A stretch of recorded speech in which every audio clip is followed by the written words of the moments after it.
Andrés, ¿me puedes explicar cuál es para ti la principal cuestión que está enfrentando el país en México en ese momento? Indudablemente el petróleo. En general aborda absorbe a todos los demás temas, porque lo que está en juego es la utilización de las reservas petroleras del país por cuenta de los Estados Unidos. Estados Unidos perdió el control de Irak, y entonces esto quiere decir que no tiene posibilidades de usar esas reservas estratégicas en el mediano o en el largo plazo. Entonces, por ese motivo, ahorita en el país lo que se está jugando es la propuesta legislativa que formuló Felipe Calderón de 5 reformas, 4 reformas de leyes ya existentes y una propuesta de la creación de una nueva ley. Son 5 propuestas para abrir completamente 100% la totalidad de la infraestructura de la empresa petrolera mexicana Pemex al capital extranjero. Entonces, eso está generando, digamos, una tormenta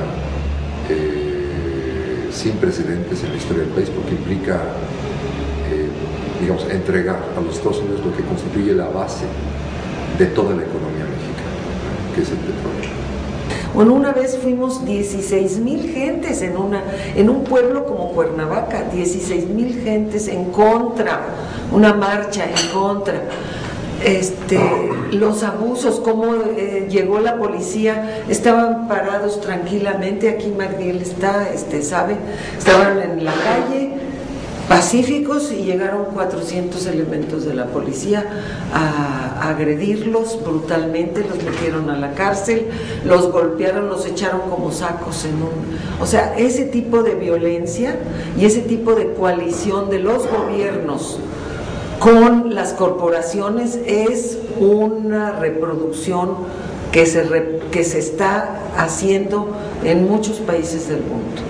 Entonces yo francamente vi las mismas estrategias del poder aliado con los militares y aliados con la policía en contra de la protesta civil y pacífica por la defensa de los derechos ciudadanos. Así de sencillo. Eso está pasando en México. ¿Cuál será en ese momento la situación política en México? La iglesia que más es visible en México es la que está aliada con el poder, y justamente por eso es más visible. Yo siento que la iglesia básicamente siempre ha estado aliada con el poder.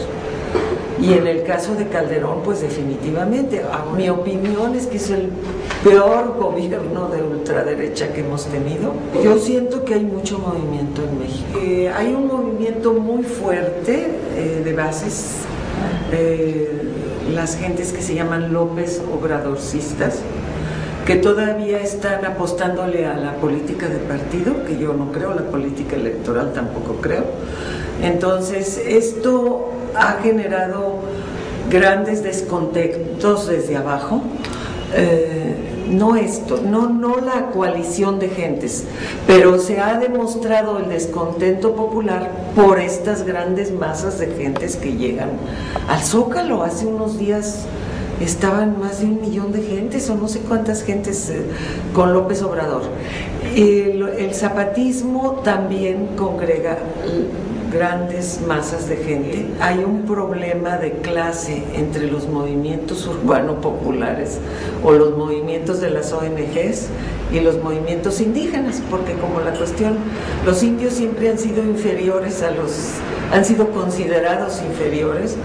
Entonces hay un etnocentrismo que impide que se unan las luchas, yo pienso. Sinceramente, en el fondo debe de haber todavía una especie de barrera entre la cosmovisión, las creencias, las actitudes, toda esta vida indígena como está definida, y las actitudes de los movimientos populares. La situación política es de mucha inestabilidad, en parte por el problema petrolero, pero también por el otro problema que ya mencioné, por la ilegitimidad que tiene el gobierno actual, que procede de un fraude electoral y que ha dejado al país en un estado de movilización muy grande. la derecha han introducido una serie de reformas constitucionales muy fuertes en materia de seguridad, en materia de impuestos, de cargas fiscales, de privatización del petróleo, y han estado también desarrollando una política muy fuerte inflacionaria que ha disparado básicamente por la elevación del precio de la gasolina, que ha estado elevando muchísimo el precio de los alimentos básicos. Y entonces, bueno, en el país se vive un estado de movilización muy grande, hay una movilización enorme de parte de los profesores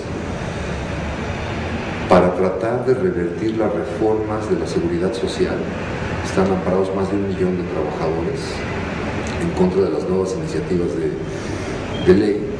Hay también el intento no solo de privatizar el petróleo, sino toda la industria eléctrica. Entonces hay un sindicato de electricistas muy importante, el Sindicato Mexicano de Electricistas, que está movilizado y que está aglutinando un conjunto de movimientos sociales en todo el país muy fuerte. Hay una resistencia enorme porque este año se abrió, se levantaron las últimas trabas para el libre comercio de alimentos, y la elevación del precio de la gasolina implicó la elevación del precio de la tortilla, que es el alimento, el grano básico del cual se alimentan los mexicanos, y se desataron movilizaciones campesinas muy grandes que no han sido atendidas. Entonces hay mucha agitación también en el campo. Entonces, cosa que no se veía hace décadas, hay mucha movilización en el sector obrero y en el sector campesino que convergen y que se suman al descontento político que dejó el fraude electoral, que dejó regadas enormes redes de personas organizadas que se volvieron activistas y que ahora configuran, vamos a decir, como la columna vertebral de la movilización en contra de la privatización del petróleo. También los grupos guerrilleros han comenzado a hacer muchas declaraciones, ya alrededor de 6 o 8 grupos armados han declarado públicamente su descontento en contra de la privatización del petróleo, y en particular uno de los más grandes del país, que es el Ejército Popular Revolucionario, el EPR, pues hace unos meses estuvo colocando bombas en las infraestructuras petroleras más importantes, gaseras más importantes del país, paralizando 1.500 industrias. Entonces, bueno, se vive muchísima agitación, muchísimo descontento en general.